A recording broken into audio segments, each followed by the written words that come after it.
దేవుని బిడ్డలారా, ఈ దినము మార్కు 14:38 వచనాన్ని ధ్యానిద్దాం. మీరు శోధనలో ప్రవేశించకుండునట్లు మేలుకోగా నుండి ప్రార్థన చేయుడి.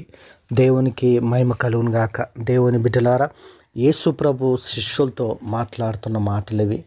చివరి క్షణంలో ఏదెను తోటలో ఆయన ప్రార్థన చేస్తుండగా శిష్యులు నిద్రపోతూ ఉంటారు.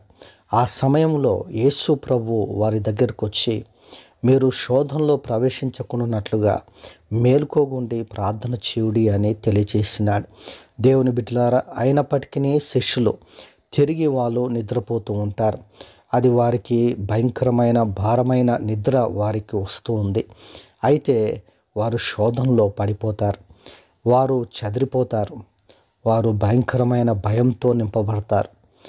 పేతురు యేసు ప్రభుని 3 సార్లు తృణీకరిస్తాడు.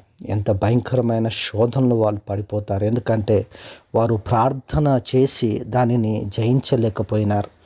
యేసు ప్రభువు గెత్సెమనే తోటలో, మరి అక్కడ గెత్సెమనే తోటలో ఆయన ప్రార్థన చేసి మరి దానిని జయించినట్టుగా మనం చూస్తూ ఉన్నాం.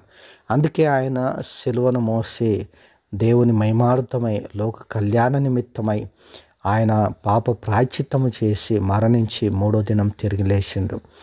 ప్రతి మానవాళికి రక్షణను అనుగ్రహిస్తూ ఉన్నాడు. పాప క్షమాపణ దేవుడు దయచేస్తూ ఉన్నాడు. దేవుని బిడ్డలారా, నిజముగా యేసు ప్రభు ఆ యొక్క ప్రార్థనలోనే ఆయన సమస్త శ్రమను పొంది ఉన్నాడు. అందుకే ఆయన ప్రార్థిస్తుండగా ఆయన చెమటలు రక్త బిందువులుగా మారిపోయినాయి. ఆ వేదనంతా ఆయన ప్రార్థనలోనే అనుభవించి ఆ ప్రార్థనలోనే సిలువను జయించి ఉన్నాడు. నిజముగా ప్రార్థనలోనే దేవుని సమాధానం, ప్రార్థనలోనే దేవుని యొక్క పరిష్కారం మనకు దొరుకుతుంది. దేవుని బిడ్డలారా, దేవుని సన్నిధిలోనే ప్రతి సమస్యకు పరిష్కారం. కాబట్టి మేలుకోగుండి ప్రార్థన చేయాలి. ప్రార్థన సమయంలో మనం ప్రార్థనలో గడపాలి.